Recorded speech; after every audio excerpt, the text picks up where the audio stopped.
한반도로 향하던 제9호 태풍 종다리가 소멸했습니다. 다행히 큰 피해는 없었지만 태풍이 무더위는 식지 못했습니다.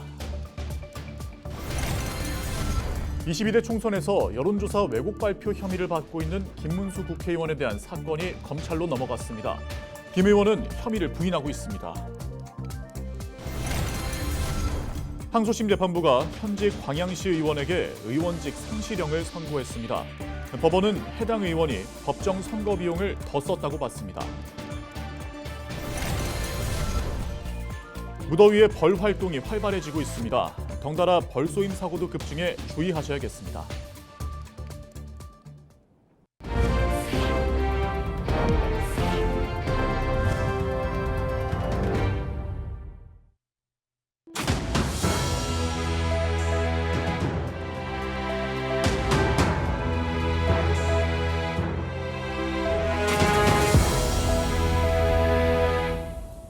시청자 여러분 안녕하십니까?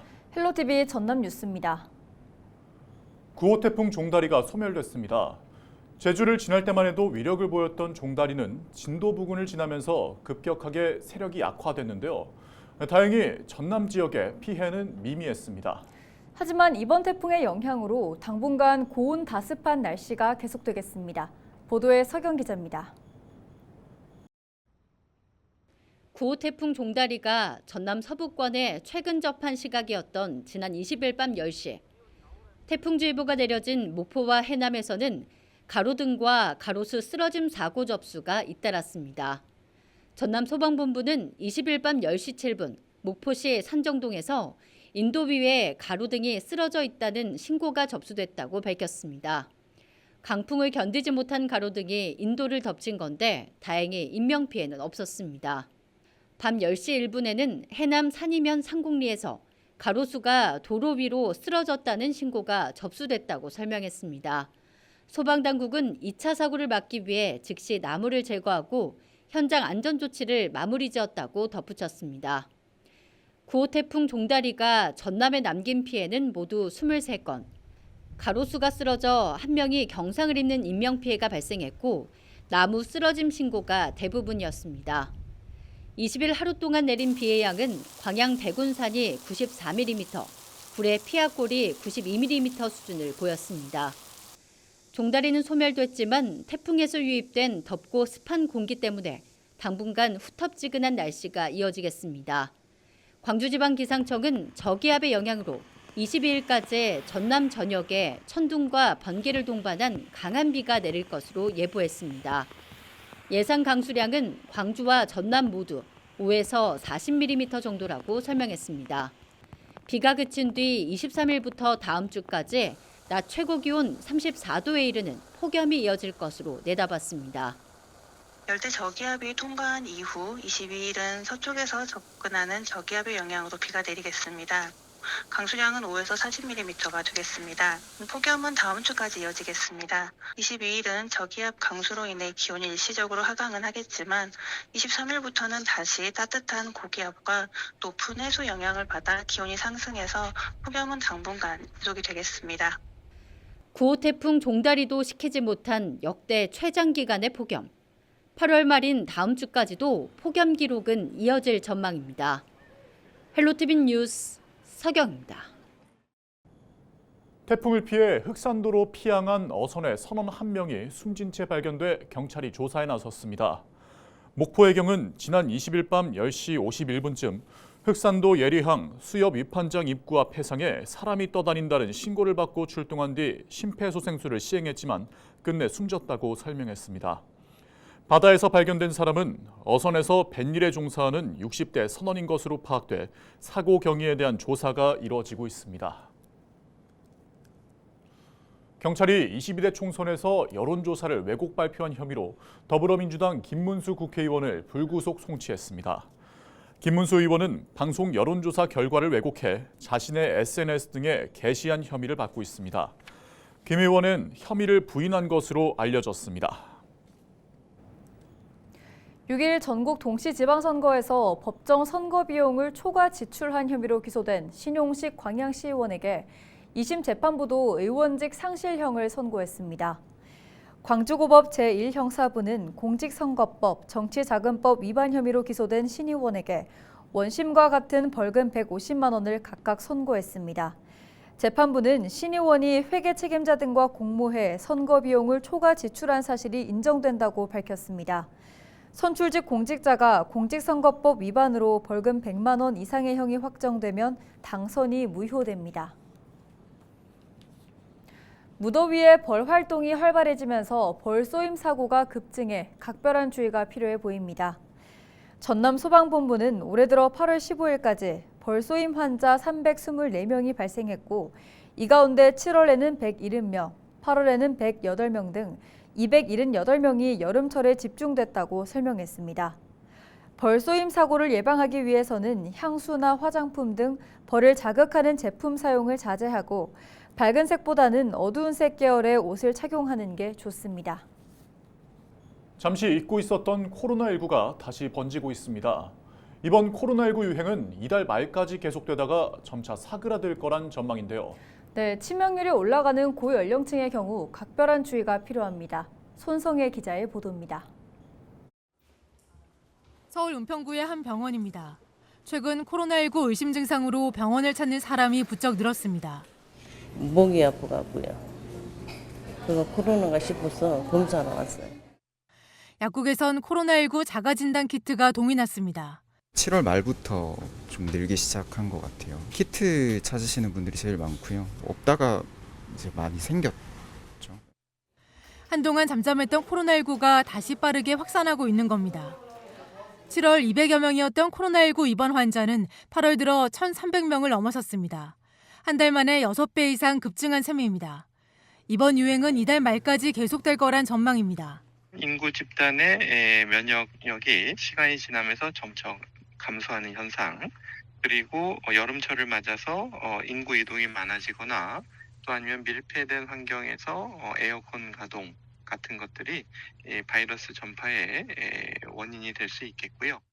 문제는 전공의들의 집단 진료 거부로 의료 공백이 커진 가운데 치명률이 크게 오를 수 있는 고연령층 감염이 늘고 있다는 겁니다.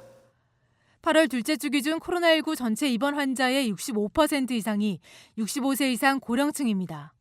고령의 어르신과 또 기저질환, 콩팥이나 간이 안 좋으시다든지 심장질환이나 호흡기 질환이 있으신 분들은 특별히 더 주의하셔야 되겠고, 질병관리청은 코로나19 치료제 26만 명분을 추가로 확보하고 10월부터는 65세 이상 고위험군을 대상으로 코로나19 무료 예방접종을 실시할 계획이라고 밝혔습니다. 또 코로나19 자가검사 키트 수급 상황을 수시로 점검하고 필요 시엔 중증 환자 전담 치료 병상을 추가로 지정하기로 했습니다. 보건당국은 이번 유행을 안전하게 보내기 위해서는 코로나19 감염 예방 수칙을 지키는 게 중요하다고 강조했습니다. 밀폐된 다중시설을 이용할 때는 마스크를 쓰고 고령층의 경우 많은 사람이 모이는 행사는 당분간 자제해달라고 부탁했습니다. 헬로티비 뉴스 손성혜입니다.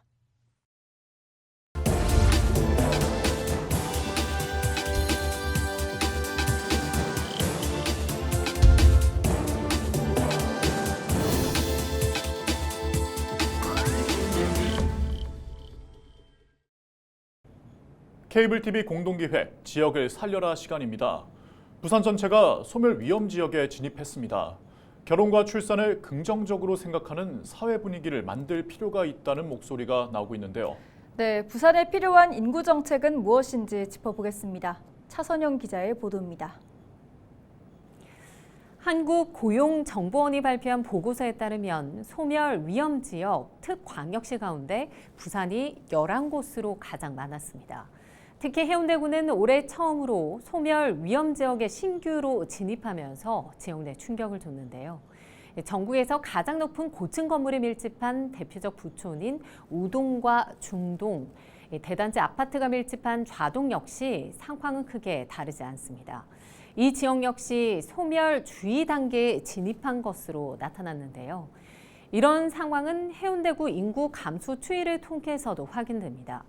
2012년 인구 42만 8천여 명으로 정점을 찍은 이후 10년 뒤인 2021년 40만 명 아래로 내려온 이후 올해 38만 448명으로 감소세입니다. 해운대구는 어떤 대안을 내놨을까요? 결혼과 출산 장려를 위한 이색 정책 살펴봤습니다.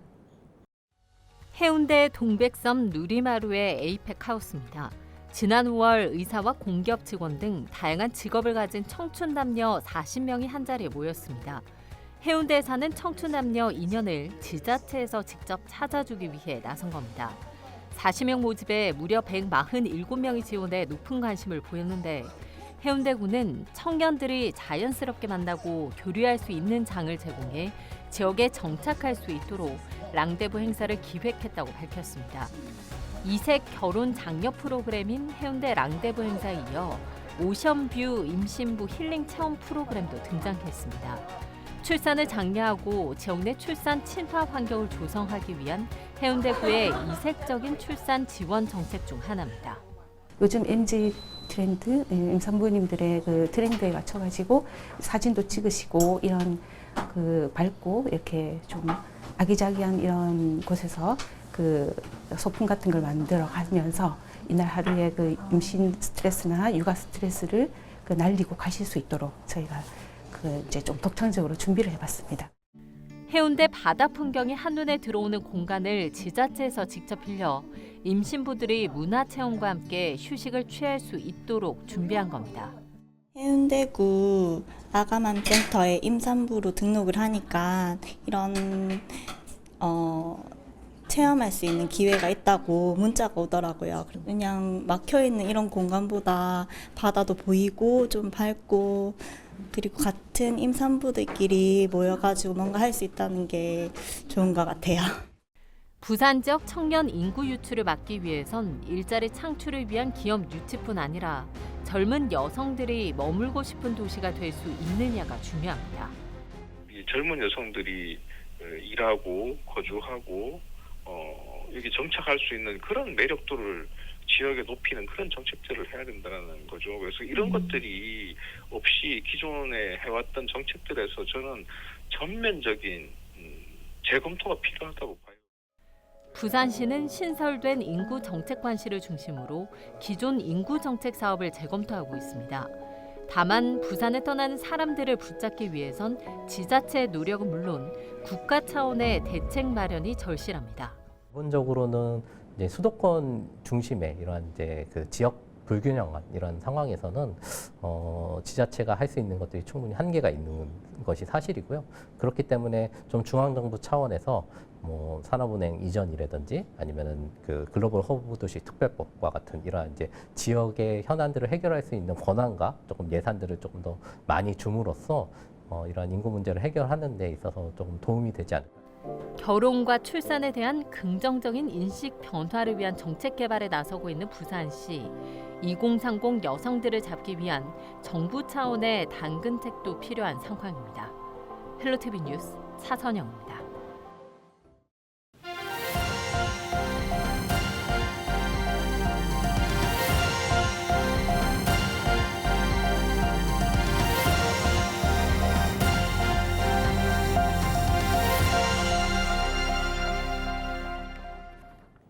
남도 의병 역사박물관에 전시되는 2024 남도 의병 콘텐츠 공모전이 열립니다. 남도 의병의 혼, 그 영원한 별빛을 찾아라는 주제로 진행되는 이번 공모전은 남도 의병 활약상을 그린 스토리와 캐릭터, 웹툰 등 3개 분야 작품을 모집합니다. 제작 대상 의병은 임진왜란 전후 의병 5명과 대한제국 전후 의병 5명입니다.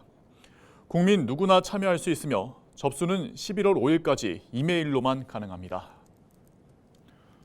전남도가 광양만권 2차 전지 소재 부품 장비 특화 단지 지정을 위한 연구 용역 중간 보고회를 열었습니다.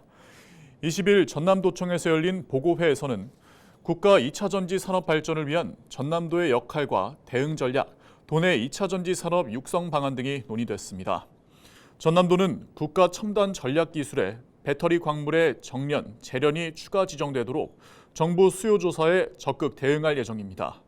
광양만권은 국내 유일의 2차 전지 원료 소재 생산 지역으로 알려졌습니다. 뉴스를 마칩니다. 고맙습니다.